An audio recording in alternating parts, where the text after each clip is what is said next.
The late afternoon sun caught the diamonds on Simone's wedding ring as she stood at her bedroom window, watching the black Mercedes pull up to the security gate of her estate. Her estate now. Just hers. The car sat there idling while Derek, her husband of 7 years, pressed the call button at the gate. Once. Twice. 3 times. Nothing happened. Simone could see his face even from this distance, confusion turning to irritation. He pressed the button again, holding it down this time. She watched him pull out his phone, probably trying the security code he'd memorized years ago. The code she'd changed 3 weeks ago. The gate didn't move. There was a woman in the passenger seat. Brianna. 26 years old, long dark hair, worked in Derek's company's marketing department. The luggage in the back seat was visible even from where Simone stood. They'd just returned from a week in the Caribbean, staying at a luxury resort with a private beach. Derek thought Simone didn't know. Derek thought a lot of things. Her phone buzzed. Derek's name flashed on the screen. She watched him at the gate, phone pressed to his ear, calling her. She let it go to voicemail. He called again. Again. On the 4th call, he started leaving a message, his voice probably full of fake confusion about why the gate wasn't working. Simone set her phone down on the dresser and looked around the master bedroom. Their bedroom. No, her bedroom now. She'd spent the last 3 months preparing for this exact moment. Every detail planned. Every document in order. Every legal protection in place. The first time she'd imagined this scene, 3 months ago when she discovered the truth, she'd been shaking with rage and hurt. She'd cried so hard she couldn't breathe. She'd wanted to scream, to throw things, to confront Derek and demand answers. But she hadn't done any of that. Instead, she'd gotten smart. Mrs. Harrison? The voice came through the intercom system. Roger, the head of her new security team. Mr. Harrison is at the gate. He's asking to be let in. His code isn't working and he wants to know if there's a problem with the system. Tell him the code was changed, Simone said calmly. Tell him he no longer has access to this property. There was a brief pause. Yes, ma'am. Simone watched through the window as Roger approached the gate. She saw Derek's expression change from irritation to shock. He got out of the car, gesturing wildly. Brianna stayed in the passenger seat, her face turning red even from this distance. Derek pulled out his wallet, probably trying to pay his way through the gate. She watched Roger shake his head and step back. Derek tried his credit card at the payment panel. Declined. He tried another card. Declined. He tried the bank card linked to their joint account. Declined.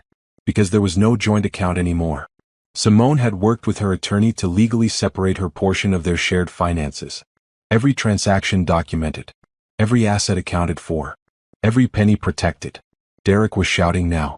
She could hear his voice even through the closed windows, though she couldn't make out the words. Brianna had gotten out of the car, looking around nervously like she wanted to be anywhere else. A white van pulled up behind Derek's Mercedes. A courier stepped out, clipboard in hand. Perfect timing. Simone watched as the courier approached Derek, who was still yelling at Roger. The courier said something, holding out the clipboard. Derek waved him away impatiently. The courier insisted. Derek finally grabbed the clipboard, scrawling his signature with angry strokes, probably thinking it was some package or delivery. The courier handed him a thick envelope. Divorce papers. Simone saw the exact moment Derek opened the envelope and realized what he was holding. His face went white. His hands shook. He looked up at the house, searching the windows. Simone didn't step back or hide. She wanted him to see her. Their eyes met across the distance. She lifted her hand in a small wave. Derek's face turned purple. He started toward the gate like he might try to climb it, but Roger and another security guard stepped forward. Derek stopped, looking at the papers in his hand, then at Brianna, then back at the house. Simone's phone rang again. She picked it up this time but didn't say hello. Simone. Derek's voice was high and tight. What is going on? Why won't the gate open? What are these papers? The gate won't open because you don't live here anymore, Simone said, her voice steady. The papers are divorce documents. I think they're fairly self-explanatory. You can't just lock me out of my own house. It's not your house. It's our house and I have every legal right to refuse you entry. If you read the paperwork, you'll see the restraining order that requires you to stay at least 100 feet from the property unless supervised by law enforcement. This is insane. Simone, we need to talk about this. We don't need to talk about anything. Everything you need to know is in those papers. All communication goes through my attorney now. Her contact information is on page 3. Simone, please just let me in so we can discuss this like adults. Like adults? Simone's voice stayed calm but cold. You mean the way you discussed your vacation plans with me? Oh wait, you told me you were going to a business conference. Was Brianna presenting at the conference, Derek? Or was she just presenting herself on a beach while you paid for everything with our money? Silence. That's what I thought, Simone continued. Check your email. I've sent you a list of hotels in the area. I suggest you pick one. Actually, you might want to check with Brianna. Maybe she has space for you. She hung up. Through the window she watched Derek stare at his phone, then at Brianna. Brianna was shaking her head, backing toward the car. She was saying something, probably that she didn't sign up for this, that she thought he was handling his divorce quietly, that she didn't want to be part of this mess. Derek grabbed her arm. Roger started forward.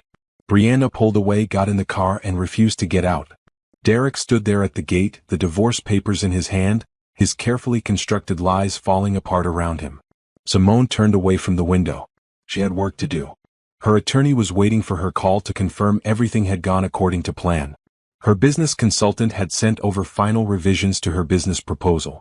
She had dinner plans with her best friend tonight, the first real celebration of her new life. But first she needed to remember how she'd gotten here. How she'd discovered the truth. How she'd gone from crying on her bedroom floor to standing strong and taking back her life. Because the lockout at the gate wasn't the beginning of this story. It was just the first chapter of the ending. 3 months ago, everything had looked perfect. She'd been married to Derek Harrison, successful investment banker, living in a beautiful estate, with everything she thought she wanted. And then one email changed everything. 3 months earlier, Simone had been sitting in her home office paying bills when the email arrived. It was from Derek's assistant, Monica, with the subject line, "Confirmation for next week." Simone almost deleted it, thinking Monica had sent it to the wrong person. But something made her open it. Inside was a confirmation for a 5-star resort in Turks and Caicos. Reservation for 2. Ocean View Villa. 7 nights. Couples massage package included. Romantic dinner reservations. For next week. The week Derek had told her he was going to a financial services conference in Chicago. Simone stared at the screen, her heart pounding. There had to be an explanation. Maybe it was a surprise trip for their anniversary? But their anniversary wasn't for another 3 months. Maybe it was a client meeting? But clients didn't get couples massage packages. She read the email again. Then again. Derek, I've got your resort confirmation for next week with Brianna. The villa looks amazing. Wish I could afford a trip like that. Have a great time. Brianna. Simone's hands were shaking. She printed the email, then grabbed her phone and called Derek. Hey babe, he answered on the second ring. He sounded normal. Happy. What's up? Just checking on your plans for next week, she said, keeping her voice steady. You're still leaving on Tuesday? Yeah, conference starts Wednesday morning. 4 days of the most boring presentations you can imagine. I'll be back Saturday. Sounds terrible, Simone said. It is, but it's good for business. Hey, I've got a meeting starting. I'll see you tonight, okay? Okay. She hung up and stared at the email printout. He'd lied. Smoothly. Easily. Like he'd done it 100 times before. Maybe he had. Simone's first instinct was to call him back, to confront him, to demand the truth. Her second instinct was to drive to his office and make a scene. Her third instinct was to call Brianna and ask her what the hell she thought she was doing. But she did none of those things. Instead, she sat very still in her office chair and thought about what her grandmother had told her years ago, back when she was young and dramatic about everything. Baby, her grandmother had said, when someone shows you who they really are, don't fight them. Don't argue. Just watch, listen, and plan. The person who stays calm has all the power. Simone took a deep breath. Then she opened her laptop and started a new folder labeled Medical Records, where no one would think to look. She saved the email in that folder. Then she went to their joint bank account and started going through statements. There, from 3 months ago, a charge to a jewelry store in downtown for $1,200. She hadn't received any jewelry. There, from 5 months ago, a charge to a luxury hotel.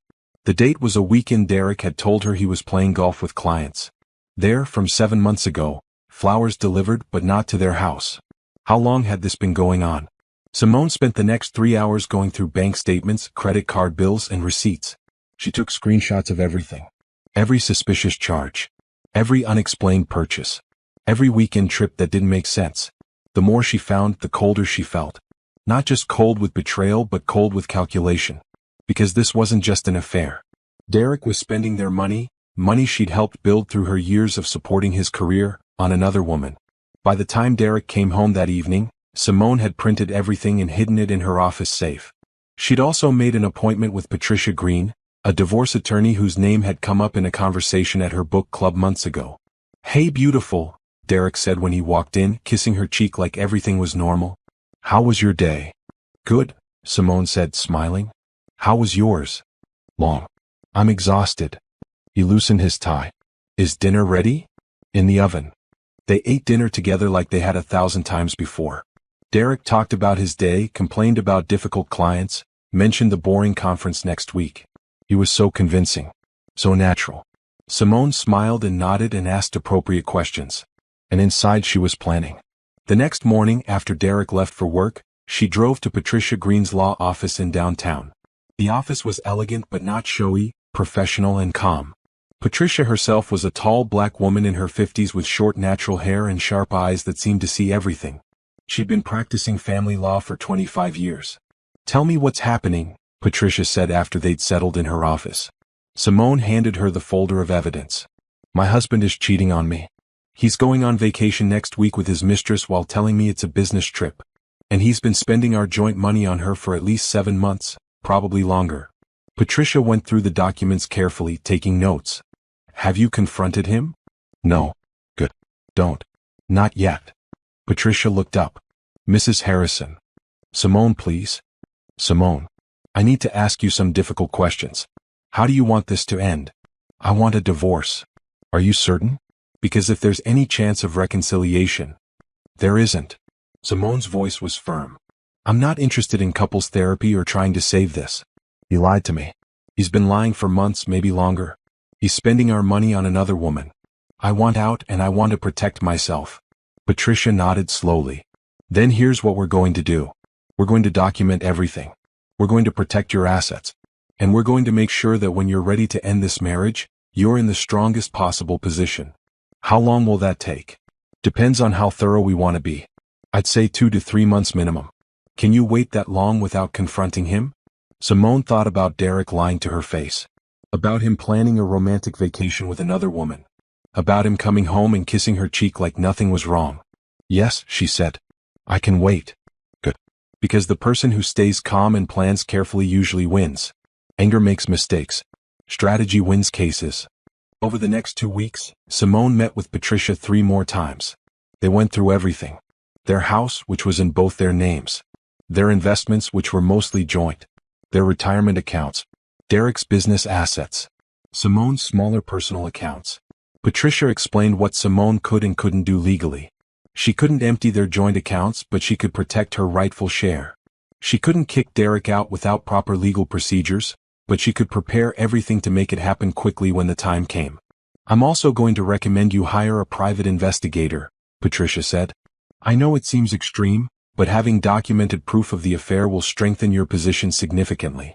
It shows a pattern of deception and potentially helps establish that he's been hiding assets." "How do I find a private investigator?" "I work with several. Let me make some calls." 2 days later, Simone met with Mitchell Carter, a former police detective who now ran a private investigation firm. He was a quiet man in his early 60s who explained his services in simple, straightforward terms. "I'll need access to his schedule," Mitchell said. "Any information you have about his routines, his habits, places he goes. I'll take it from there." "He's going on vacation next Tuesday," Simone said. "To Turks and Caicos. With his mistress." "Not anymore, he's not. I mean he'll go, but you'll know exactly what he's doing every moment he's there."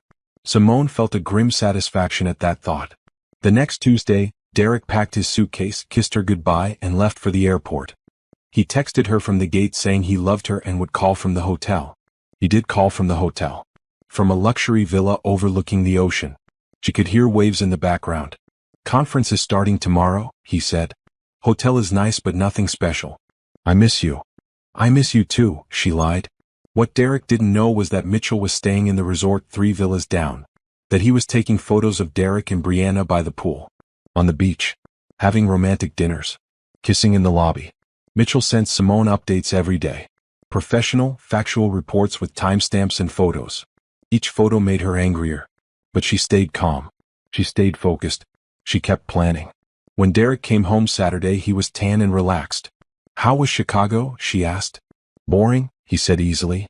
"But productive. How were things here?" "Productive," Simone said. And they were.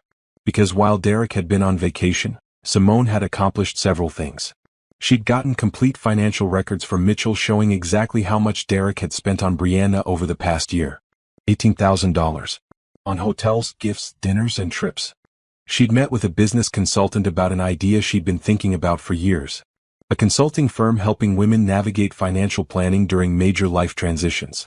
Derek had always dismissed the idea, saying she didn't need to work. But she'd loved the concept, and now she saw it as her path forward.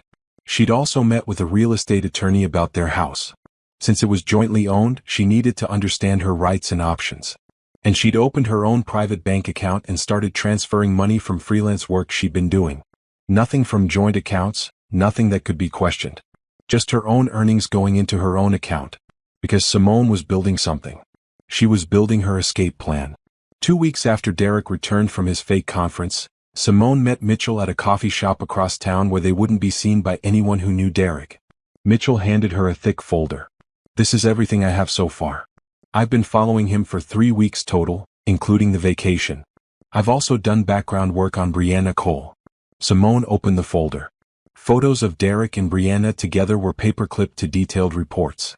Dates, times, locations. Restaurant receipts. Hotel check-ins. "How long has this been going on?" Simone asked. "Based on financial records and witness statements from people who work with them, at least 14 months. Over a year." Simone's stomach turned. "There's more," Mitchell continued. "Derek has been moving money. Small amounts but consistent. 500 here, 1,000 there, transferred to an account in his name only. How much total? Close to $35,000 over the past 6 months. That's our money," Simone said quietly. "Legally, yes. He's draining joint assets into private accounts. It suggests he's planning something. Probably planning to leave but wants to hide money first." Simone looked at the photos again. Derek and Brianna looked happy. They looked like a couple. In one photo, Derek was looking at Brianna the way he used to look at Simone years ago. "What about Brianna?" Simone asked. "What did you find out about her?" Mitchell flipped to another section of the folder. Brianna Cole, age 26. She's worked at Harrison Financial for 2 years in the marketing department. Single, no kids. She lives in an apartment downtown that costs twice what she makes. Guess who's been covering the difference? Derek. Derek. He's also paid off her car loan and her credit cards. We're talking another $20,000 in the past year that he spent on her directly. The numbers kept adding up. Derek had spent over $70,000 of their money on his affair. "There's something else," Mitchell said carefully. "I spoke with some people who work at Harrison Financial. Brianna isn't the first. Derek has a reputation for inappropriate behavior with younger female employees. Nothing that's been officially reported, but there have been complaints that went nowhere." Simone felt sick. "How many others?" "I can't confirm numbers, but at least 3 women have left the company over the past 5 years after working closely with Derek. I have names if you want to contact them." "Yes, I want the names." Mitchell wrote down 3 names and contact information. "They might not want to talk. These situations are complicated. But if they do talk, their statements could be valuable." Simone took the list. "Anything else?" "One more thing. Brianna thinks Derek is divorced. Or getting divorced. He's told her that you two are separated and just working out the details." "We're not separated." "I know. But she doesn't." "He's been lying to both of you." Simone closed the folder. She felt cold all over, but her mind was clear. Derek wasn't just having an affair. He was systematically deceiving everyone around him, spending money that wasn't just his, and preparing to leave her with nothing. But she was going to beat him to it. "Keep investigating," Simone said. "I want to know everything. Every account, every dollar spent, every lie told. Can you keep following him?" "For as long as you need." "Good. Because I'm not done planning." Over the next month, Mitchell continued gathering evidence while Simone worked with Patricia to prepare divorce documents. They documented every shared asset, every joint account, every piece of property. "You understand that we can't file yet," Patricia reminded her. "Not until we have everything protected. If we file now, he'll know something is wrong and might try to hide more assets." "I understand," Simone said. "I'm in no hurry." But inside she was.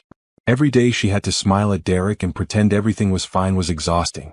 Every night he came home late, obviously from seeing Brianna, and expected Simone to believe he'd been working was torture. But she kept her mask on. She kept being the supportive wife. She kept asking about his day and making dinner and acting like nothing was wrong. Meanwhile, she was building her case. She was also building her business. The consultant she'd met with had connected her with several potential investors interested in her financial planning firm for women. The concept was simple: help women understand their financial situation, especially during divorce, career changes, or other major life transitions. Women need this, her consultant Angela told her. There's a huge gap in the market for financial planning that understands the specific challenges women face. I know, Simone said. I'm living it. She started developing a business plan. She researched licensing requirements for financial consultants. She drafted service packages and pricing structures. She reached out to other women in the field and started building a network. At night, while Derek thought she was just reading or watching TV, she was working on her future. 6 weeks after Mitchell started investigating, Simone received a call from one of the women whose names he'd given her. Her name was Rachel, and she'd worked at Harrison Financial 3 years ago. I heard you were asking about Derek Harrison, Rachel said carefully. I want to help, but I need to know this stays confidential. It will, Simone promised. Derek was my supervisor. He started friendly, then it got inappropriate. Comments about my appearance. Invitations to dinner. When I turned him down, he made my job impossible. I ended up quitting. Did you report it? I tried. But Derek has friends in HR. They said it was a misunderstanding. They offered me a severance package if I signed an NDA and left quietly. Did you sign it? Yes. I needed the money. But I've always regretted it because I know I wasn't the only one. You weren't, Simone said. Would you be willing to give a statement about what happened? What for? I'm his wife. I'm divorcing him. And I want to make sure he faces consequences. There was a long pause. Yes, Rachel finally said. I'll give a statement. Over the next 2 weeks, 2 more women called. Both had similar stories. Derek had made their work lives miserable when they rejected him.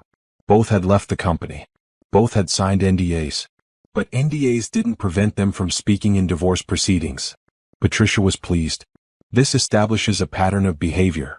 It shows character. And if these women file formal complaints with the company now, it could impact Derek's position and income, which affects how much he can hide from the divorce settlement. Can they file complaints even with NDAs?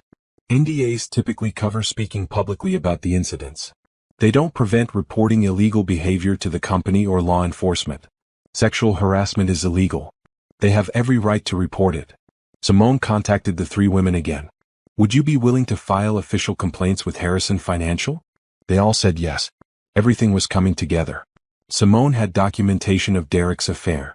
She had evidence of him hiding marital assets. She had witness statements about his pattern of harassment. She had divorce papers ready to file. She had her own bank accounts established. She had a business plan ready to launch. All she needed now was timing. 8 weeks after discovering Derek's affair, Simone sat in Patricia's office reviewing final documents. We're ready, Patricia said. Everything is in place. You can file whenever you want. What happens when I file? We file for divorce and request temporary orders. That includes exclusive use of the marital home, protection of joint assets, and a restraining order if needed. Derek will be served with papers. He'll have 30 days to respond. During that time, we start discovery and negotiations. Can he access our accounts during that time? We'll request the court freeze joint accounts immediately. He won't be able to withdraw anything without court approval. Your separate accounts are protected. The house will be secured in your name temporarily until the divorce is finalized. Simone took a deep breath. And the harassment complaints? Those are filed separately with Harrison Financial's Human Resources Department and with the State Employment Commission. The timing is up to you, but I'd recommend filing them at the same time as the divorce. It creates a complete picture of Derek's behavior and limits his ability to hide assets if he loses his job. He could lose his job? Companies don't like harassment scandals. If 3 women file formal complaints about the same supervisor, especially a senior employee like Derek, the company will have to investigate. They might suspend him. They might fire him. At minimum, they'll probably demote him or move him to a different role. Good, Simone thought. Let him face consequences. When do you want to do this? Patricia asked. He has another trip planned in 2 weeks. Another conference. He'll be gone for a week. Perfect. We can file while he's gone. By the time he comes back, everything will be in place. I want to do it differently, Simone said. I want to do it when he comes back. Patricia raised an eyebrow. Why? Because I want him to come home expecting everything to be normal. I want him to walk up to our house thinking he's gotten away with everything. And then I want him to realize he hasn't. Patricia smiled slightly. You want him to see the consequences? Yes. Then we'll need to time it perfectly. We'll file papers the day before he's scheduled to return. That gives us time to get temporary orders approved. We change locks and security codes that day. When he arrives home, the orders will already be in effect. Can we do that quickly? If we file correctly and the judge sees evidence of asset hiding and potential flight risk, yes. I'll make it happen. The next 2 weeks were intense. Simone continued acting normal while finalizing every detail of her plan. She worked with her business consultant to finalize her company structure. She met with a bank about a business loan and was approved based on her business plan and her own credit.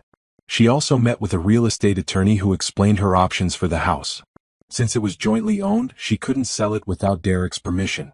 But during divorce proceedings, the court could award temporary exclusive use to one party, especially if the other party had been deceptive about finances.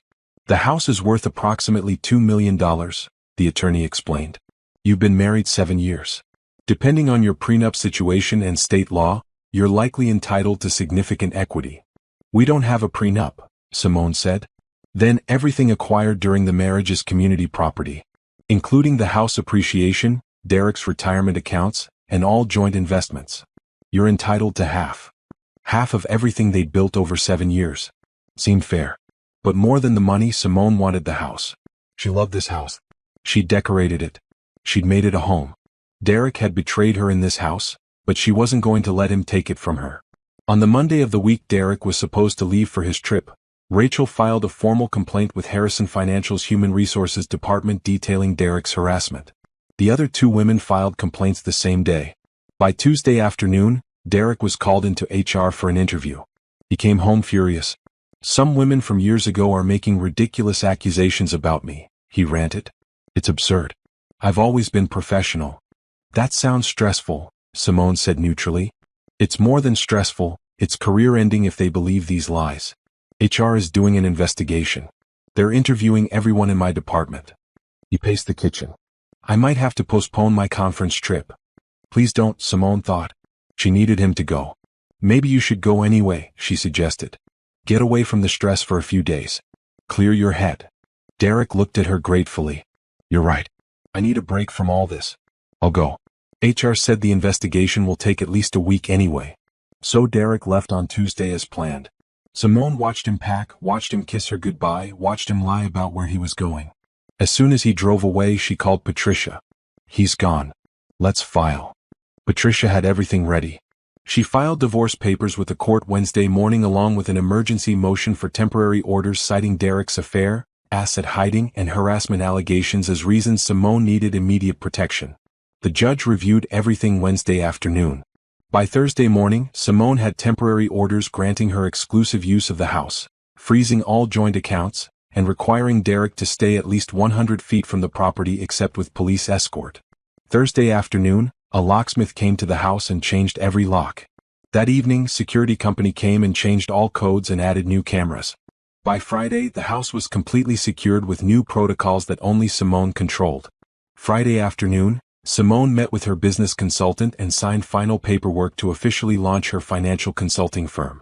She'd be opening her office the following Monday. Saturday morning, Mitchell called.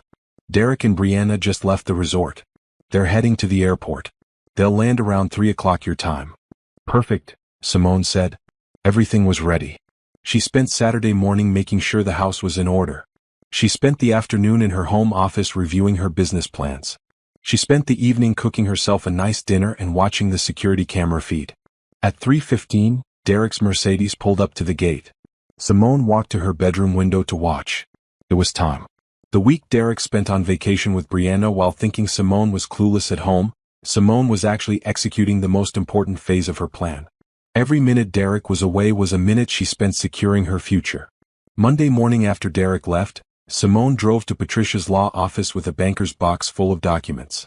They spent 4 hours going through everything one more time before filing. "You're absolutely sure about this?" Patricia asked. "Once we file, there's no going back." "I'm sure." "Then let's do this right." They reviewed every piece of evidence. Photos of Derek and Brianna together. Financial records showing money being moved into Derek's private accounts. Receipts for expensive gifts and trips. The email from Monica confirming the vacation. Phone records showing hundreds of calls between Derek and Brianna's numbers. Patricia drafted the divorce petition carefully, including specific allegations of adultery, financial deception, and breach of marital trust.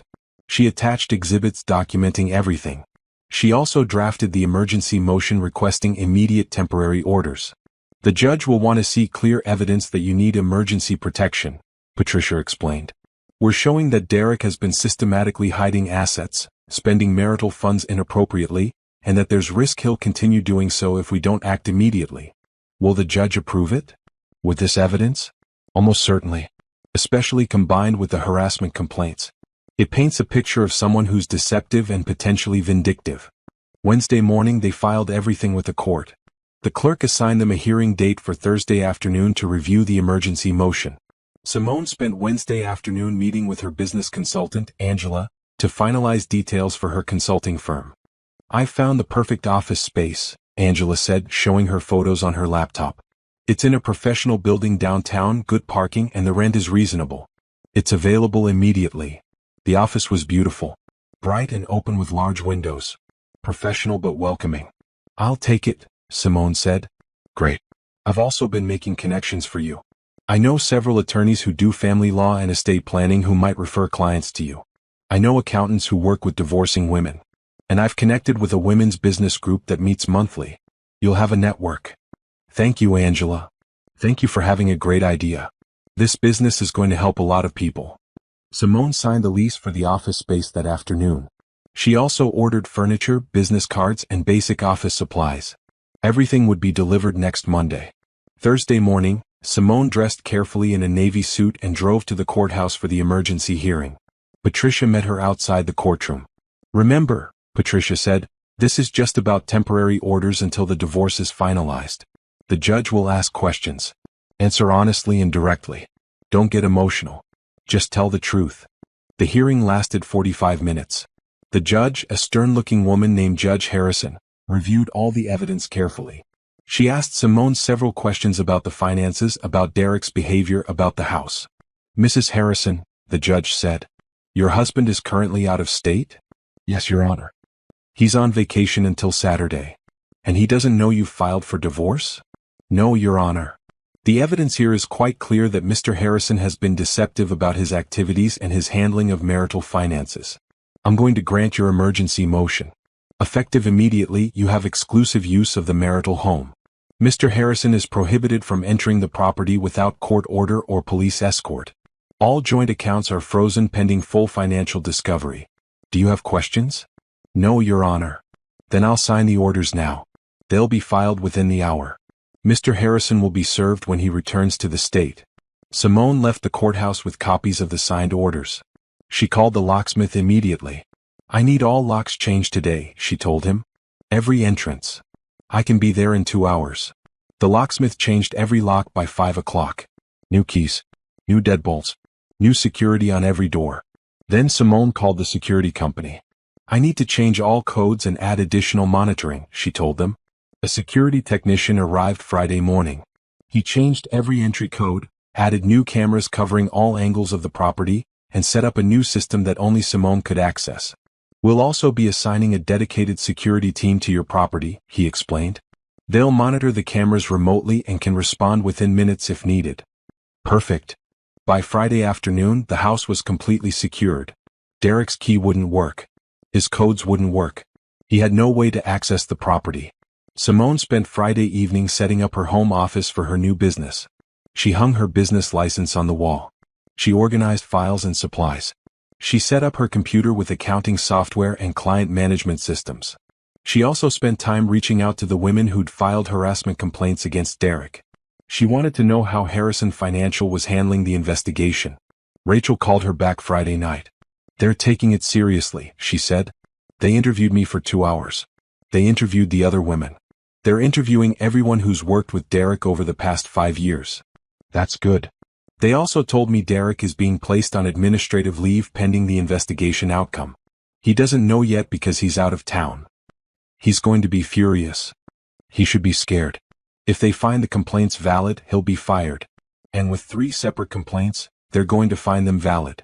Simone felt grim satisfaction at that. Derek deserved to face consequences. Saturday morning, Mitchell called to tell her Derek and Brianna were heading to the airport. Simone thanked him and spent the morning preparing for Derek's return. She contacted Roger, the head of her new security team, and briefed him on the situation. My ex-husband will arrive at the gate this afternoon. He doesn't know he's not allowed on the property. He's going to be angry. We'll handle it professionally, Roger assured her. We'll inform him of the court orders and ask him to leave. If he refuses, we'll call the police. Thank you. Simone also called the courier service to make sure they'd be at the house by 3:30 with the divorce papers. Everything had to happen in the right order. At 3 o'clock, she was dressed comfortably in jeans and a sweater, standing at her bedroom window, watching the security camera feed on her tablet. Her heart was beating fast, but her mind was calm. This was it. This was the moment she'd been planning for 3 months. At 3:15, Derek's Mercedes appeared on the camera feed pulling up to the gate. Simone watched him try his code. Watched his confusion turn to irritation. Watched him start making phone calls. She let him call 4 times before Roger went to the gate to explain the situation. She watched Derek's shock when Roger told him he couldn't enter. She watched his fury when his cards were declined. And she watched his face go white when the courier arrived and handed him the divorce papers. Simone had imagined this moment dozens of times over the past 3 months. She'd imagined feeling victorious, powerful, satisfied. Instead, she just felt tired. Tired of the lies. Tired of the pretending. Tired of being married to someone who'd betrayed her so thoroughly. But she also felt strong. Because she'd done this right. She'd protected herself. She'd planned carefully. She'd made sure Derek couldn't hurt her anymore. Her phone rang. Derek's name. She answered this time. Simone. What is going on? Why won't the gate open? What are these papers? She told him calmly that he didn't live there anymore. That she was divorcing him. That all communication would go through her attorney. She told him about the restraining order. She told him to find a hotel. And then she hung up. Through the window, she watched Derek arguing with Brianna. Watched Brianna refuse to get out of the car. Watched Derek realize that everything he'd been planning had fallen apart. Good. Simone turned away from the window and called Patricia. It's done, she said. He's been served. How do you feel? Ready to move forward. Good. Because now the real work begins. He'll have 30 days to respond to the divorce petition. His attorney will probably contact me Monday. We'll start negotiations and discovery. What should I expect? Expect him to fight. Expect him to claim the affair allegations are exaggerated. Expect him to argue about asset division. But we have evidence, Simone. Strong evidence. We'll win this. After hanging up with Patricia, Simone called Angela. The office is all set up, Angela said. Your furniture arrived yesterday. Your business cards came today. Your website goes live Monday morning. You're ready to open. I'm ready, Simone agreed. She spent the rest of Saturday evening making plans. She had consultations scheduled with 3 potential clients next week. She had networking meetings set up. She had everything she needed to start her business successfully. Sunday morning, Simone woke up and realized the house was completely silent. No Derek getting ready for the gym. No Derek watching sports in the living room. No Derek at all. Just her. It should have felt lonely. Instead, it felt peaceful. She made coffee and sat in her kitchen reading the newspaper. She went for a run through her neighborhood. She spent the afternoon finishing setup in her home office. Sunday evening, her best friend Kennedy called. So, Kennedy asked, how did it go? Exactly as planned. How are you feeling? Honestly, I feel free. Good. Because you deserve better than Derek. You always did. They talked for an hour about everything. About the business. About the divorce process ahead. About Simone's plans for the future. I'm proud of you, Kennedy said. A lot of people would have just confronted him and made it messy. You did this smart. I had good advice, Simone said, thinking of her grandmother's words about staying calm and planning carefully. Monday morning, Simone drove to her new office. She spent the day setting up, organizing, and preparing for her first clients. At 2 o'clock, Patricia called. "Derek's attorney just contacted me," she said. "Derek wants to meet. He wants to negotiate." "Tell him no. All negotiations go through attorneys only." "That's what I told his lawyer. I also told them we're proceeding with full discovery. We want complete financial records for the past 3 years. We want documentation of all his accounts. And we're not settling for anything less than fair division of assets plus compensation for his inappropriate spending of marital funds." "Good. Oh, and one more thing.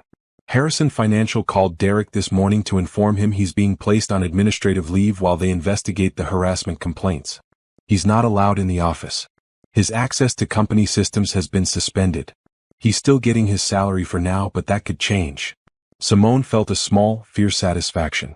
"Thank you for letting me know." After hanging up, she sat at her desk in her new office and looked around. This was hers. This business, this opportunity, this future. Derek had tried to keep her small, to keep her dependent, to keep her from building something of her own. But he'd failed. Because while Derek had been on vacation lying to everyone, Simone had been building the foundation for her new life. And that foundation was solid. The week after Derek returned from vacation and was served with divorce papers was chaos. For him. Simone stayed remarkably calm through all of it. Monday morning, Derek called her 17 times. She didn't answer any of them. Patricia had been clear. No direct communication. Everything went through attorneys. Derek emailed. She didn't respond. He texted. She blocked him. He tried calling from different numbers. She blocked those too. By Monday afternoon, Derek's attorney had officially responded to Patricia. His lawyer's name was Gordon Matthews, and according to Patricia, he had a reputation for being aggressive in divorce cases. Gordon sent over Derek's response. Patricia told Simone over the phone. "It's what we expected. Derek denies the affair was serious. He claims the financial transfers were legitimate. He wants the house sold and proceeds split. He wants spousal support from you." "Spousal support from me?" "He's claiming that because he's currently on administrative leave, his income is uncertain. He thinks he's entitled to support until his employment situation stabilizes." Tuesday afternoon, Harrison Financial completed their initial investigation into the harassment complaints. They called Derek and informed him that based on the evidence, they were suspending him without pay pending further investigation. Derek called Simone's phone 23 times that day. She didn't answer any of them. Wednesday, Mitchell called with an update. Derek has been staying at a hotel downtown, the Fairfield. He's been meeting with his attorney daily. Brianna hasn't been to visit. Where is Brianna? She's still going to work every day at Harrison Financial. Apparently she's told people there that she didn't know Derek was still married. She's claiming she thought he was divorced. So she's making herself look innocent. Looks that way. She's also been seen having coffee with different guys from the office. My guess is she's moving on. Good, Simone thought. Let Derek see how it feels to be left. Thursday morning, Simone had her first official client consultation at her new office. The woman's name was Jennifer, and she was going through a divorce after 20 years of marriage. "I don't understand anything about our finances," Jennifer admitted. "My husband handled everything. Now I'm supposed to make decisions about assets I don't even understand. That's exactly why I started this business," Simone said. "Let me help you understand what you have and what your options are." They spent 2 hours going through Jennifer's financial situation. Simone explained retirement accounts, investment portfolios, and property assets in simple terms. She helped Jennifer see that she wasn't helpless, that she could understand this, that she could make informed decisions. "Thank you," Jennifer said at the end. "I feel like I can breathe now. I feel like I have some control." "You do have control," Simone assured her. "And I'm here to help you keep it." After Jennifer left, Simone sat at her desk feeling proud. This was exactly what she'd wanted to do. Help women who felt lost and confused navigate the financial complexities of major life changes. She'd been where they were. And she'd found her way through. Friday afternoon, Gordon Matthews called Patricia with a settlement offer. Derek was willing to agree to the divorce if Simone would accept 40% of marital assets, drop her claims for compensation for inappropriately spent funds, and allow Derek to keep his retirement accounts untouched. "Absolutely not," Patricia told Simone. "That's insulting. You're entitled to 50% minimum, plus compensation for the $70,000 he spent on his affair. We're not accepting anything less." "Tell him no," Simone agreed. Patricia countered with her own offer. 60% of marital assets to Simone to compensate for Derek's depletion of funds, full ownership of the house, and Derek's agreement to pay half of Simone's business startup costs since he'd discouraged her from working during their marriage. Gordon rejected it immediately. "This is going to get ugly," Patricia warned. "Derek doesn't want to admit fault. He doesn't want to pay. He's going to fight this." "Let him fight," Simone said. "I have evidence. I have documentation. I have truth on my side." The following Monday, 2 weeks after Derek was served, Patricia received Derek's financial disclosure documents required by Discovery. She called Simone immediately. "You need to come to my office. Now." Simone drove to Patricia's office, her heart pounding. When she arrived, Patricia had documents spread across her conference room table. "Derek's disclosure is incomplete," Patricia said. "He's claimed certain accounts don't exist. He's undervalued assets. And there's a significant amount of money missing." "How much money?" "At least $80,000 from various accounts that I can't find documentation for. Either he spent it, hid it, or moved it somewhere he's not disclosing." "Can he do that?" "He can try. But it's illegal. We're filing a motion to compel complete disclosure. If he doesn't provide it, the judge can hold him in contempt." Over the next 3 weeks, the legal battle intensified. Derek's attorney fought every request. Patricia fought back harder. They exchanged motions, arguments, and increasingly hostile communications. Meanwhile, Simone focused on her business. She took on 6 more clients in those 3 weeks. Women going through divorces, women changing careers, women who'd been financially dependent and needed to understand their own situations. She hired an assistant, a smart young woman named Tasha who helped with scheduling and paperwork. She joined the women's business group Angela had mentioned and started networking. She also started talking to Kennedy more regularly. Kennedy had been her rock through all of this, and now that Simone didn't have to pretend everything was fine, they grew closer. "You're glowing," Kennedy told her one evening over dinner. "I haven't seen you this alive in years." "I forgot who I was when I was with Derek," Simone admitted. "He made me smaller somehow. Less confident. Like I needed his permission to do anything." "You never needed his permission." "I know that now." 4 weeks after Derek was served, Harrison Financial completed their investigation and fired him.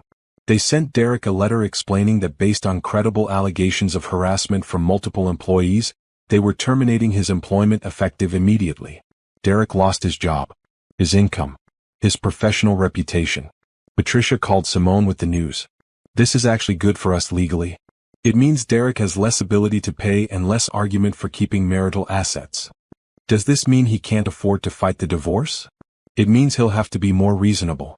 His lawyer knows that without income, Derek can't sustain a long legal battle." Sure enough, 2 days later, Gordon called Patricia with a new settlement offer. Derek would accept 50% split of most assets if Simone would agree to sell the house and split proceeds rather than keeping it entirely. "He's getting desperate," Patricia said. "But we're not there yet. We still haven't gotten full financial disclosure. We still have missing money to account for." Patricia filed another motion to compel disclosure. The judge scheduled a hearing. At the hearing, Derek showed up looking tired and angry. His attorney argued that Derek had provided everything required. Patricia argued that the documents showed clear gaps and inconsistencies. Judge Harrison reviewed everything carefully. "Mr. Harrison," she said, "where did $80,000 go?" Derek's attorney started to answer, but the judge cut him off. "I'm asking Mr. Harrison directly." Derek stammered. I used it for business expenses. Travel. Entertainment. Entertainment." The judge looked at the evidence Patricia had provided. Photos of Derek and Brianna on vacation. Receipts for gifts and hotel rooms. This entertainment? Derek's face went red. "Mr. Harrison, you have 1 week to provide complete accounting for every penny of marital funds you spent over the past 3 years. If you don't, I will assume you have deliberately hidden assets and I will rule accordingly. Do you understand?" "Yes, Your Honor." 1 week later, Derek provided full accounting. It was devastating. He'd spent over $90,000 on his affair with Brianna. Hotels, trips, gifts, her apartment rent, her car payments, her credit cards. $90,000 of Simone's money spent on another woman. Patricia used the accounting to demand a new settlement. Simone would receive the house, 65% of remaining marital assets, and Derek would pay back half of what he'd spent inappropriately, $45,000 over 5 years. Derek's attorney tried to negotiate, But the judge had seen the evidence. She knew Derek had been deceptive. She knew he'd wasted marital assets. 2 months after Derek had been served, he agreed to settle. Simone got the house. She got 65% of their investments. She got alimony for 3 years to help stabilize her new business.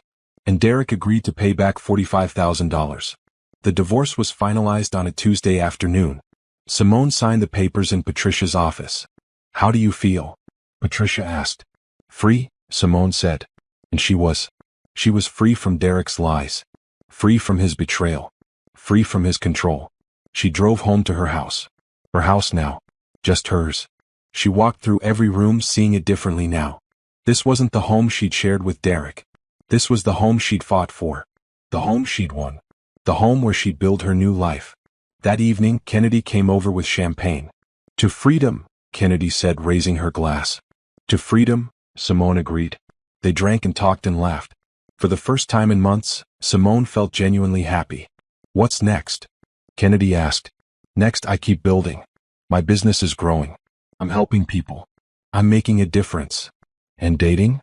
Simone laughed. "Maybe eventually. Right now, I'm focused on myself." "Good. You deserve to be focused on yourself." Later that night, after Kennedy left, Simone sat on her back patio looking at the stars. She thought about Derek at the gate 2 months ago, shocked and furious and locked out of the life he'd taken for granted. She thought about how carefully she'd planned everything, how strategically she'd moved, how she'd stayed calm when she'd wanted to scream. And she thought about how it had all been worth it. Because now she was here, in her house, with her business, with her future ahead of her. Derek had tried to take everything from her. Instead, she'd taken everything back, and built something better. 3 months after the divorce was finalized, Derek's life had completely fallen apart, while Simone's had completely transformed. Derek was living in a small apartment on the edge of town, the kind of place he would have sneered at before. After losing his job at Harrison Financial, he'd struggled to find new employment. The harassment allegations had followed him. Other companies heard about the investigation. Nobody wanted to hire someone with that kind of reputation. He'd finally found work at a much smaller financial firm, making less than half what he used to make. The job was boring, the clients were small-time, and everyone there treated him like he was lucky to even have the position. His relationship with Brianna had ended spectacularly. She'd stopped returning his calls the week he was fired. When he'd finally tracked her down at a coffee shop, she'd been with another guy from Harrison Financial, someone younger and still employed. "I thought you were divorced," Brianna had said coldly. "You lied to me too." Derek had tried to explain, tried to apologize, but she'd walked away without looking back. His own family had been horrified when they learned the truth. His mother had called Simone to apologize. His sister had sent a card saying she was sorry for believing Derek's lies about the marriage being troubled. His brother stopped speaking to him entirely. Derek had tried calling Simone several times after the divorce was finalized. She never answered. He tried emailing, asking if they could talk, if they could work things out. Patricia had sent him a formal cease and desist letter. No contact. Period. So Derek sat alone in his small apartment every night, eating takeout and wondering how everything had gone so wrong. Meanwhile, Simone was thriving. Her consulting business had grown beyond her expectations. She now had an office with 3 employees, Tasha, who'd become indispensable as office manager, and 2 other financial consultants she'd hired to handle the overflow of clients. "We're booked solid for the next 2 months, Tasha told her one morning. "I'm having to turn away clients. You might want to think about expanding." Simone did think about it. She started looking at larger office spaces. She started developing training materials so she could hire and train more consultants. She started planning for real growth. The local newspaper did a feature on her business, interviewing several clients about how Simone's firm had helped them navigate difficult financial transitions. The article described Simone as a voice for women who've been left confused and vulnerable by major life changes. After the article ran, Simone got calls from women all over the state asking for help. She couldn't take them all, but she started developing online courses and resources so she could help more people remotely. She also started speaking at local events. Women's business groups invited her to share her story and expertise. College career centers asked her to talk to students about financial literacy. Church groups requested workshops on managing money during life transitions. Simone discovered she loved public speaking. She loved sharing knowledge. She loved empowering other women to take control of their financial lives. One evening after a particularly successful presentation, Kennedy met her for dinner. "You're incredible," Kennedy said. "Seriously? I've never seen you this confident." "I feel different," Simone admitted. "I feel like I'm finally being who I was always supposed to be." "Derek held you back." "He did. But I let him. I think I was afraid of being too much. Too successful. Too independent.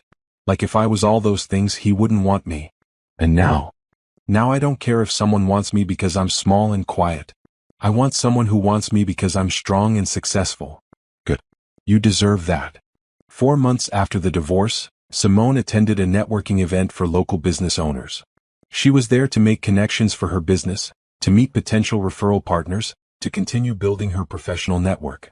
She was talking to a real estate attorney about potential collaboration when someone approached them. "Excuse me," the man said. "I'm sorry to interrupt.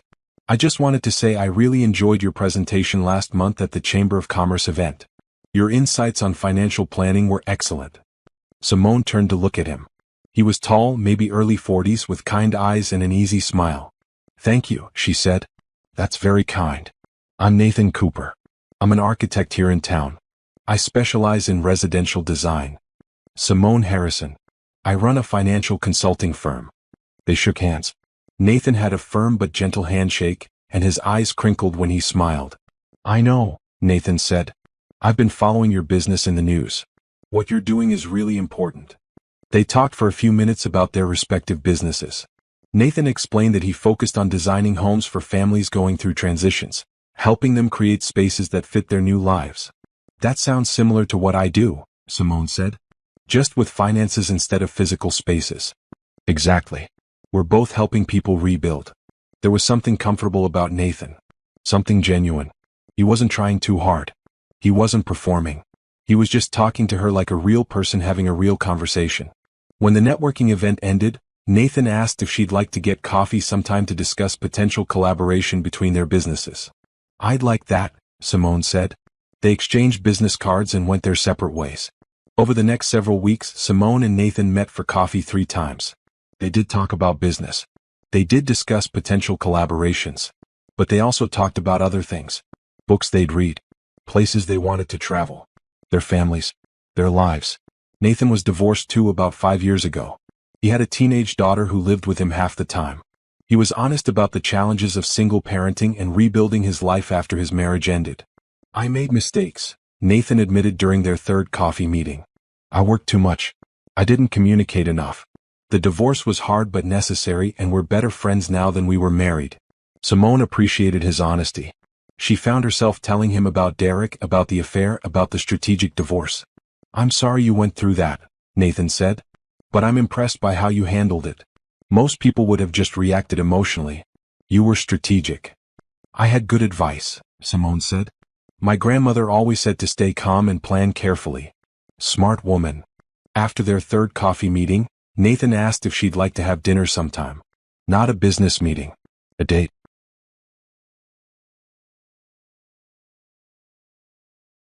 Simone hesitated. She wasn't sure she was ready. Divorce had been finalized only 4 months ago. She was still building her business. She was still figuring out who she was outside of marriage. But Nathan was kind. And patient. And genuine. "I'd like that," she said. Their first date was at a quiet Italian restaurant downtown. They talked for 3 hours. Nathan told her about his daughter, about his architecture projects, about the house he was designing for himself. Simone told him about her business, about her dreams for expansion, about helping women find financial independence. "You're remarkable," Nathan said at the end of the evening.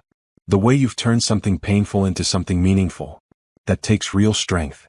I'm just doing what I think is important. That's what makes it remarkable." They started dating slowly. Dinner once a week. Coffee on weekends when Nathan didn't have his daughter. Long phone calls in the evenings. Simone was careful not to rush. She was enjoying getting to know Nathan, but she was also enjoying her independence. She didn't want to lose herself in another relationship. Nathan seemed to understand. He never pushed. He never demanded more time than she was willing to give. He respected her boundaries and her priorities. "I like this pace," he told her after they'd been dating for 6 weeks. "I'm not trying to rush into anything. I just enjoy spending time with you. I enjoy spending time with you too." Meanwhile, Derek's situation continued deteriorating. His new job wasn't working out. He'd made mistakes with several clients and was on probation. His money was tight because of the alimony and restitution payments to Simone. He tried dating but found that women his age weren't interested in someone with his reputation and financial situation. Younger women like Brianna weren't interested in someone who was broke and bitter. He was lonely and frustrated and angry at everyone. At Simone for divorcing him. At Brianna for leaving him. At Harrison Financial for firing him. At the women who'd complained about his behavior. At the world for not giving him what he thought he deserved. 5 months after the divorce, Derek showed up at Simone's office. Tasha called Simone immediately. "Derek Harrison is here. He's demanding to see you. I told him you're not available but he won't leave." Simone felt her heart rate increase but kept her voice calm. "Call security. Tell them we have an unwanted visitor who won't leave. I'll be right out." When Simone came to the lobby, Derek was arguing with Tasha. He looked terrible. He'd lost weight. His suit was wrinkled. His eyes were red. "Derek," Simone said calmly, "you need to leave. I need to talk to you. We have nothing to discuss. Leave now or security will escort you out." "Simone, please. I just want 5 minutes. I want to apologize. I want to explain." "I don't want your apology and I don't need your explanation. We're divorced. That means we have no reason to communicate. Leave. You ruined my life." Derek's voice rose. "You took everything from me. My job, my money, my reputation." "I didn't take anything," Simone interrupted. "You destroyed your own life with your own choices. Now leave before I call the police." Security arrived then, 2 large men who'd been in the building. They gently but firmly escorted Derek out while he continued protesting. After he left, Simone sat in her office shaking. Not from fear but from adrenaline. She called Patricia. "Derek just showed up at my office." "Did he threaten you?" "No. He wanted to talk. He wanted to blame me for his problems. I'll file for another restraining order, this time for your business location." "He can't do this." The restraining order was approved the next day. Derek was prohibited from coming within 500 feet of Simone's office or home. When Simone told Nathan about the incident, he was concerned. "Are you okay?" "I'm fine. Derek isn't dangerous, just pathetic. Still, if you need anything." "I know. Thank you." Simone realized something important in that moment. Nathan's concern was genuine but not controlling. He wasn't trying to rescue her or protect her from the world. He was just offering support, letting her decide what she needed. That was the difference between Nathan and Derek. Derek had wanted Simone to need him. Nathan just wanted Simone to be happy. 6 months after the divorce, Simone's business was featured in a statewide magazine as one of the fastest-growing consulting firms. The article detailed her personal story, her business philosophy, and her plans for expansion. After the article came out, Simone received calls from investors interested in helping her expand. She received invitations to speak at conferences.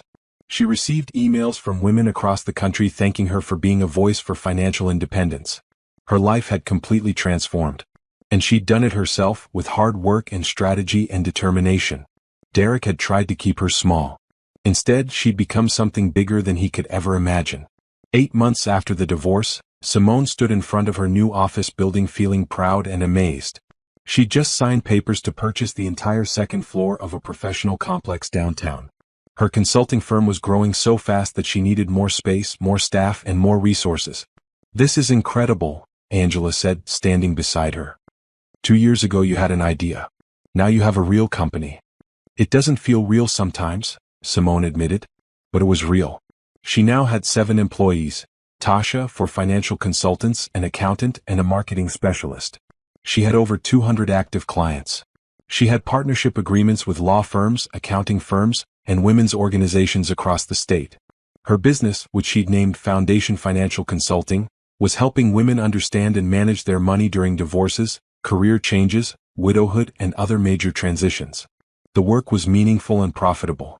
"We need to talk about franchise opportunities," Angela said as they walked through the new office space.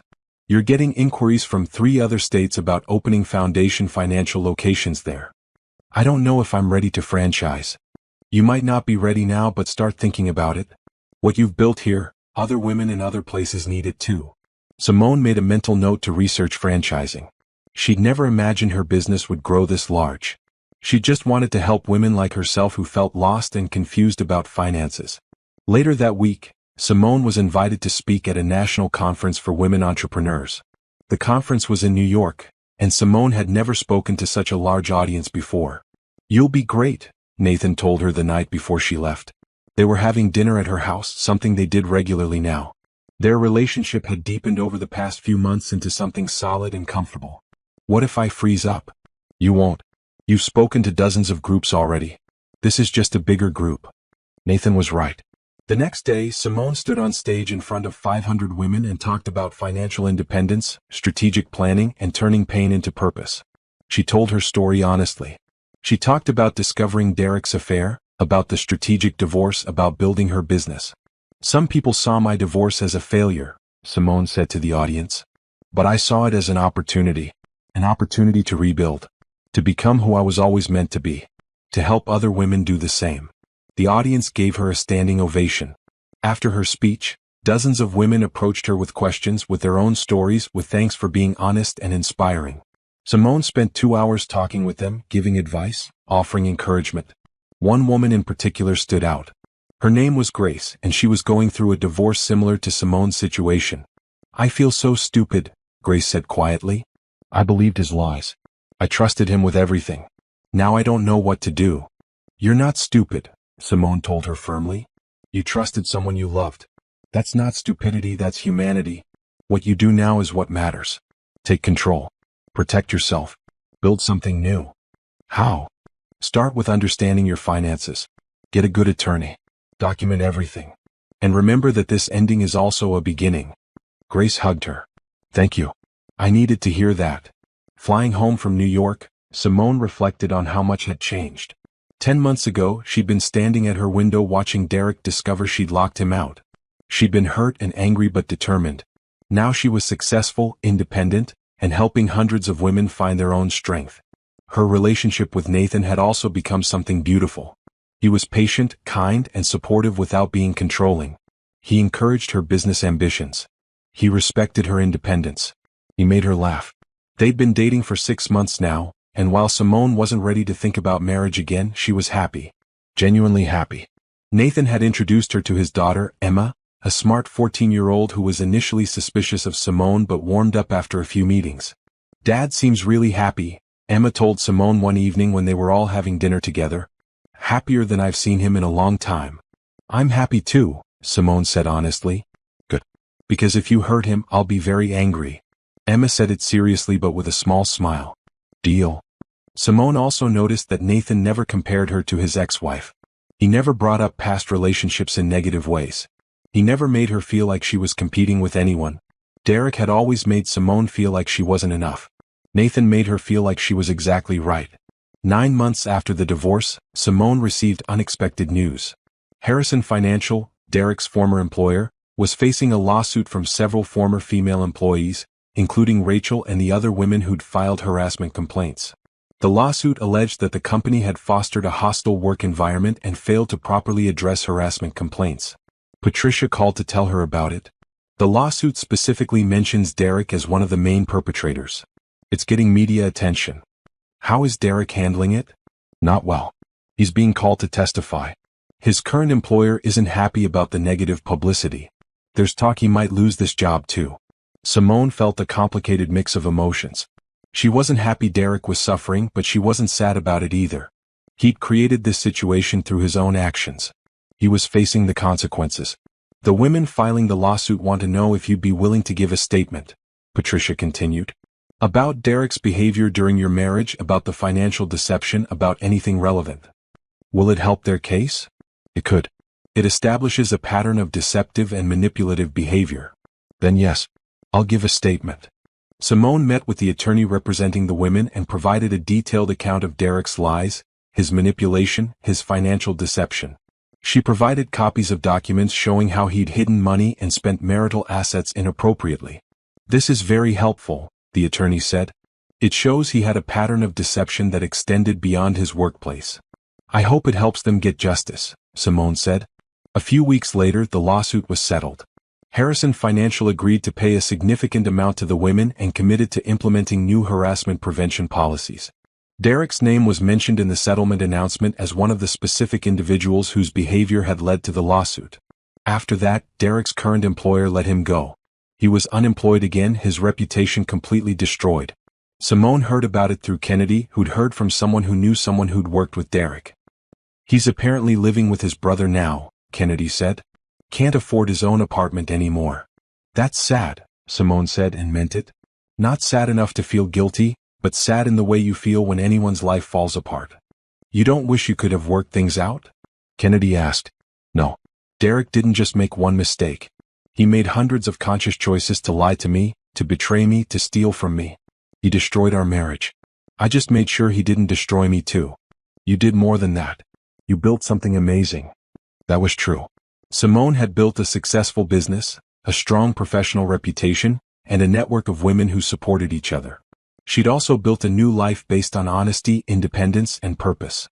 10 months after the divorce, Simone attended a business award ceremony where she was being honored as Entrepreneur of the Year by the local business association. Nathan attended with her, proud and supportive. When she accepted the award, Simone looked out at the audience of business owners and community leaders.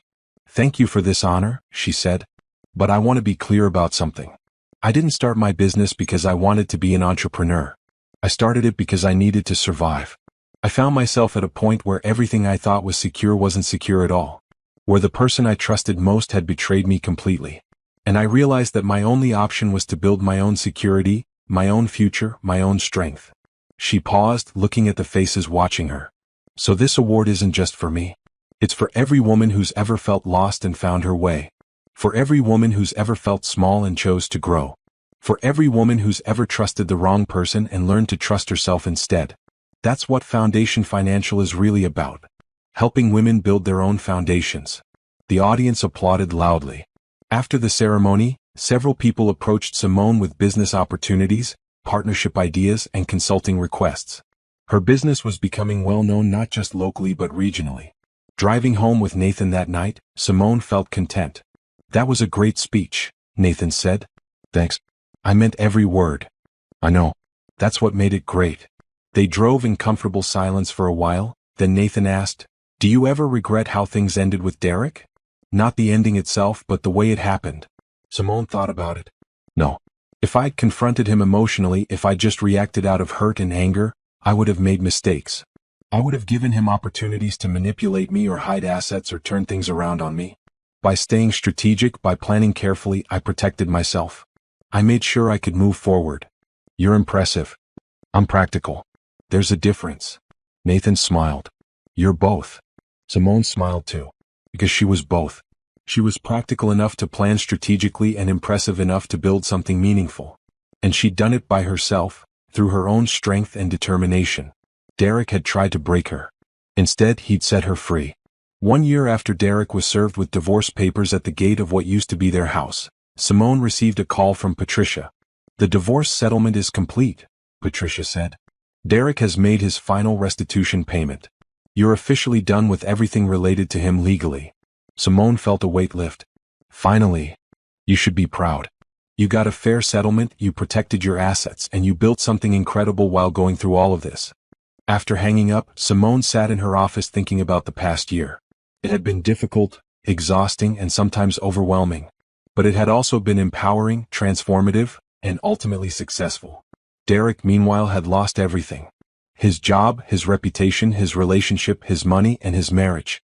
He was working a low-level position at a small firm now, making barely enough to cover his basic expenses and his monthly payments to Simone. His relationship with his family was strained. His mother still talked to him but was deeply disappointed. His siblings barely spoke to him. Even his friends had distanced themselves after the truth came out. Brianna had moved to another state and blocked him completely. She'd apparently told everyone that Derek had lied to her about being divorced, and she'd been the victim of his deception too. Derek lived alone in a small studio apartment, working a job he hated, with no prospects for anything better.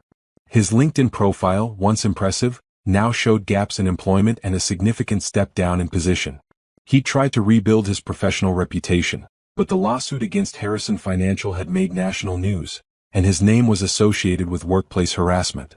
No reputable firm wanted to hire someone with that background. Simone occasionally heard updates about Derek through the business community, but she never asked and she never reached out. That chapter of her life was completely closed. One afternoon, about 13 months after the divorce, Simone was having lunch with Kennedy when they saw Derek across the restaurant. He was alone, eating lunch and looking at his phone. He looked older, tired, defeated. Kennedy noticed him too. "Do you want to leave?" "No," Simone said. "He doesn't get to make me uncomfortable. I'm allowed to eat lunch wherever I want." They continued their meal and Derek never noticed them. Or if he did, he didn't acknowledge it. "Do you feel bad for him?" Kennedy asked quietly. Simone considered the question honestly. "I feel bad that his life is hard.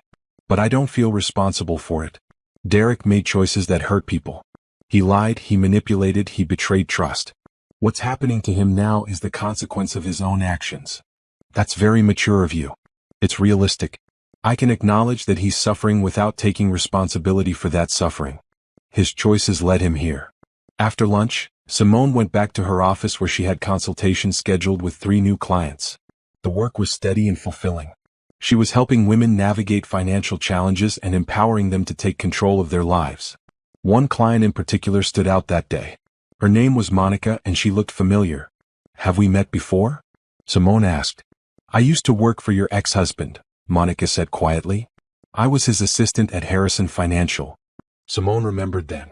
Monica had been the one who accidentally sent Simone the email about Derek's vacation with Brianna. "You sent me that email," Simone said. "I did. I'm so sorry. I never meant to." "Don't apologize," Simone interrupted. "You did me a favor. That email changed my life for the better." Monica looked relieved. "I felt terrible about it at the time. But after everything that happened, after the investigation and the lawsuit, I realized Derek had been lying to everyone. Not just you. How can I help you today?" Monica explained that she was starting her own business, a virtual assistant service for executives, and needed help understanding her startup finances and business structure. Simone spent an hour walking Monica through different business models, tax implications, and financial planning strategies. By the end of the consultation, Monica had a clear plan forward. "Thank you," Monica said. "And thank you for not being angry with me about that email. Monica, that email was the best thing that could have happened to me. It forced me to face the truth and take action. Without it, I might have stayed in that marriage for years, getting more and more unhappy, while Derek continued deceiving me." After Monica left, Simone thought about how strange life was. An accidental email had set off a chain of events that had completely transformed her life. 14 months after the divorce, Simone's business had grown to the point where she was seriously considering franchising. She'd received inquiries from women in 7 different states who wanted to open Foundation Financial locations in their areas. Angela helped her research the legal and financial aspects of franchising. "This could be huge," Angela said. "You could have Foundation Financial offices all over the country. That's exciting and terrifying. That's entrepreneurship." Simone also received an offer to write a book about her experience and her business philosophy. A publisher had read about her in magazines and was interested in a book about financial empowerment for women going through major life transitions. "Should I do it?" Simone asked Nathan one evening. "Do you want to?" "I think so. I think my story could help people. And the financial advice I've developed could reach more women than I could ever reach through just my business." "Then do it." Simone signed a book deal and started writing. She wrote about discovering Derek's affair, about the strategic divorce, about building her business. But she also wrote about financial literacy, about protecting yourself, about understanding your worth. The working title was Building Your Foundation: Financial Independence for Women in Transition. Writing the book was therapeutic. It forced Simone to reflect on everything she'd learned, everything she'd overcome, everything she'd built. 15 months after the divorce, Simone's business was featured on a national morning show. The segment focused on women entrepreneurs who'd started businesses after personal challenges. Simone talked about Foundation Financial, about helping women understand their finances, about empowerment through financial literacy. She didn't mention Derek by name, but she talked honestly about going through a difficult divorce and using that experience to help others. After the segment aired, Simone's website crashed from the traffic. Her phone rang constantly. Her email inbox filled with messages from women asking for help, for advice, for consultations. "You've gone viral," Tasha told her. "We're getting hundreds of requests." Simone had to hire more staff to handle the demand. She also accelerated her franchising plans because it was clear there was need for Foundation Financial services all over the country. 16 months after the divorce, Derek reached out one more time. He sent an email to Simone's business account, probably hoping it wouldn't be blocked. Simone, the email read, I know you don't want to hear from me. I know I hurt you. But I'm writing to tell you that I finally understand what I did. I was selfish and cruel and I destroyed something valuable. I don't expect forgiveness and I'm not asking you to feel sorry for me. I just wanted you to know that I see now what I couldn't see then. You deserved better. You always did. I hope you're happy. I hope you found the life you deserve. Simone read the email twice. Then she filed it away without responding. She didn't need Derek's apology. She didn't need his acknowledgement. She didn't need anything from him. She'd moved on completely. That same week, Nathan asked Simone to meet his parents. They'd been dating for almost a year now, and while neither of them was rushing toward marriage, they both knew this relationship was serious. I want them to meet you, Nathan said. They've heard so much about you.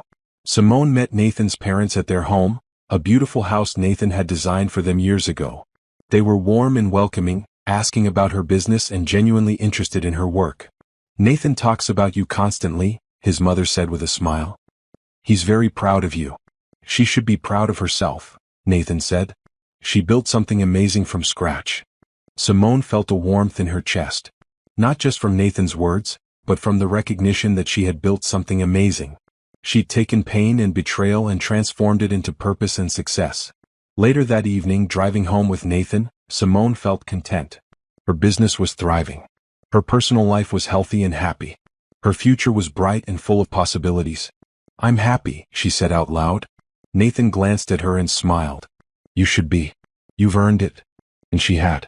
Through hard work, strategic thinking, and refusing to be broken by betrayal, Simone had created a life better than anything she'd had before. Justice hadn't just been served in the divorce settlement. Justice had been served in Simone's success, her happiness, and her complete independence. Derek had tried to take everything from her. Instead, she'd taken everything back and built something even better.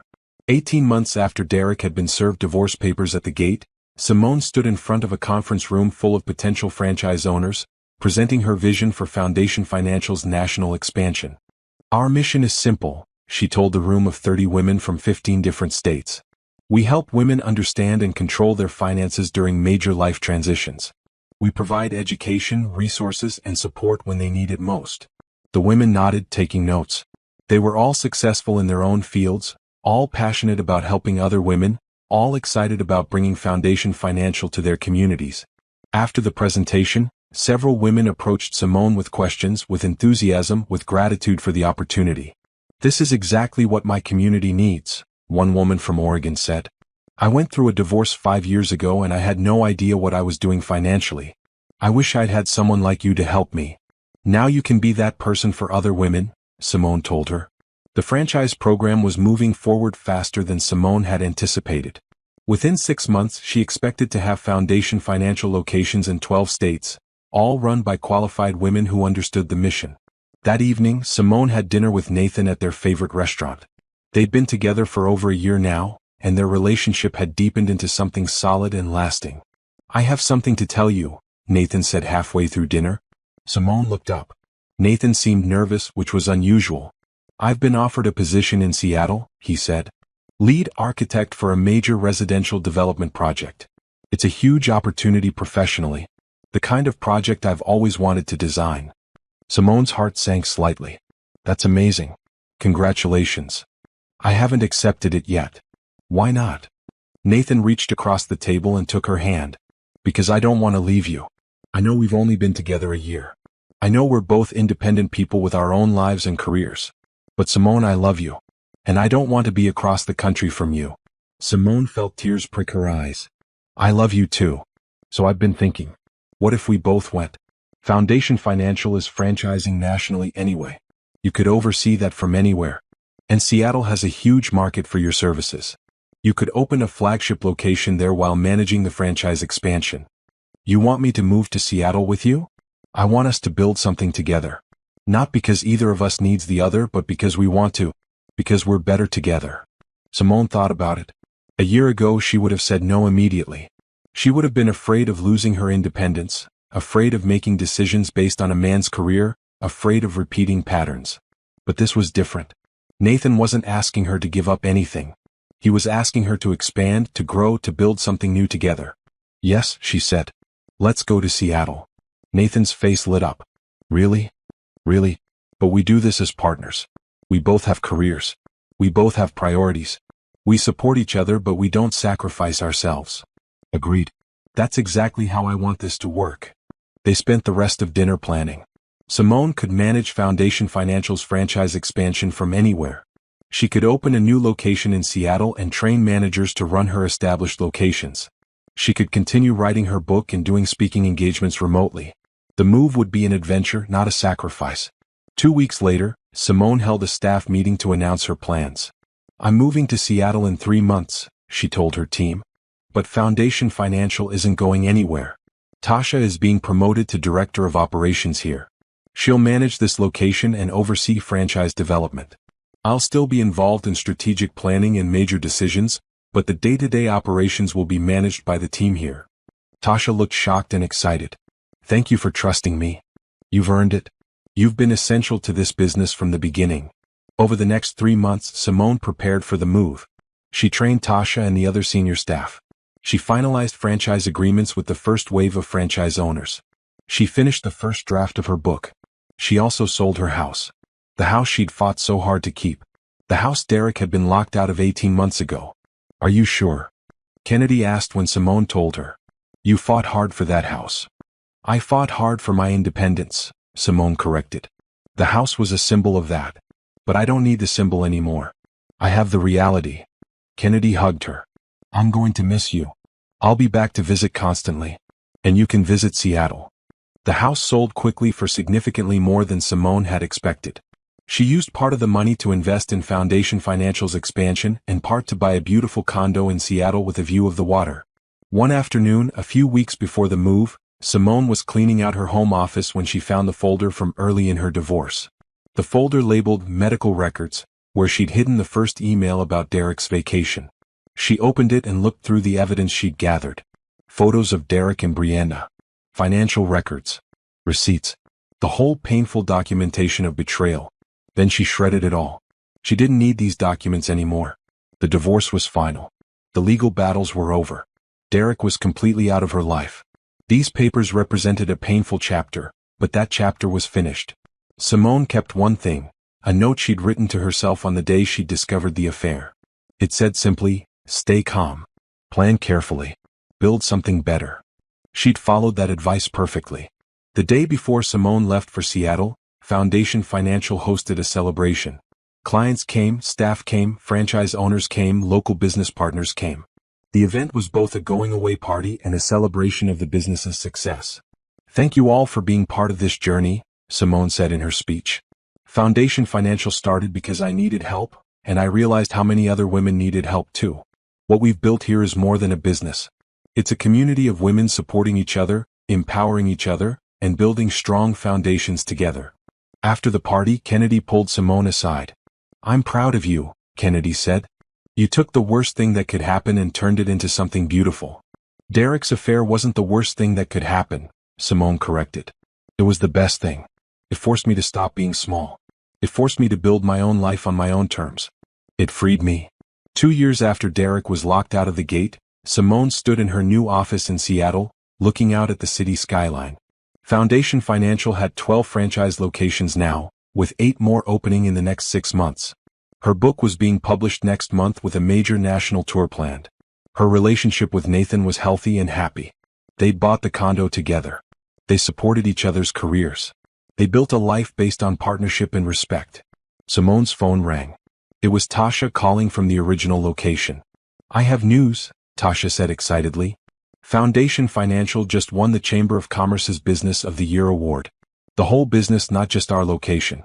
They're recognizing the national impact we're having. That's incredible. You should be here to accept it. You accept it? You're the director of operations. This is your win too. After hanging up, Simone thought about Derek. She wondered where he was, what he was doing, whether he was okay. She didn't wish him harm. But she didn't wish him anything, really. He was just a person from her past who taught her an important lesson about self-reliance. That evening, Simone and Nathan had dinner on their balcony overlooking the water. The sun was setting, painting the sky in shades of blue and purple. Happy? Nathan asked. Very, Simone said honestly. And she'd built a successful national business helping thousands of women. She'd written a book that would help thousands more. She had a partner who respected and supported her. She had independence, purpose, and genuine happiness. Derek had tried to keep her dependent and small. Instead, he'd set her free to become something greater than either of them had imagined. A few days later, Simone received a letter forwarded from her old address. It was from Derek. She almost threw it away without reading it, but something made her open it. Simone, the letter read in Derek's handwriting. I know you probably don't want to hear from me ever again. I don't blame you. But I wanted you to know that I'm getting help. Real help. Therapy. I'm working on understanding why I did what I did. Why I sabotaged something good. Why I hurt someone who only ever supported me. I'm not writing to ask for forgiveness. Writing because you deserve to know that I finally see what I did. You didn't deserve any of it. You deserved honesty and respect, and I failed to give you either. I hope you're well. I hope you're happy. I hope you found the life you always deserved. Derek. Simone read the letter twice, then filed it away. She didn't respond. But she felt a strange sense of closure knowing that Derek had finally taken some responsibility. That weekend, Nathan took Simone to see a property outside Seattle. It was a beautiful piece of land with views of the mountains. I want to design us a house, Nathan said. Not buy one, but design one specifically for us. For our life together. If you want. Simone looked at the land, imagining possibilities. I want that. They spent the afternoon walking the property, talking about ideas, dreaming about the future. A house designed specifically for them. A home built on partnership and mutual respect. Later, sitting on a rock overlooking the mountains, Simone thought about how far she'd come. 2 years ago, she'd been standing at her window watching Derek realize she'd locked him out. Now she was standing on a mountain planning her future. Derek had taken so much from her. Or she thought he had. But actually, Derek had given her something valuable. The motivation to build her own life on her own terms. The courage to stop being small. The strength to stand up for herself. His betrayal had been painful, but it had also been freeing. What are you thinking about? Nathan asked. How grateful I am, Simone said. For what? For everything. For this opportunity. For this relationship. For the chance to build something meaningful. For Derek. Nathan asked gently. Simone considered it. Not for Derek exactly. But for what his betrayal taught me. That I'm stronger than I knew. That I can build something from nothing. That I don't need someone to complete me, but I can choose to share my life with someone who respects my completeness. Nathan smiled and took her hand. I do respect your completeness. And I'm grateful you choose to share your life with me. They sat together watching the sunset, planning their future, building their dreams. Simone had started this journey locked in a painful marriage with someone who didn't value her. She'd ended it standing on a mountain with someone who did. And she'd done it by staying calm, planning carefully, and building something better. Just like her grandmother had taught her. The lockout at the gate 2 years ago hadn't been an ending. It had been a beginning. The beginning of Simone's best life.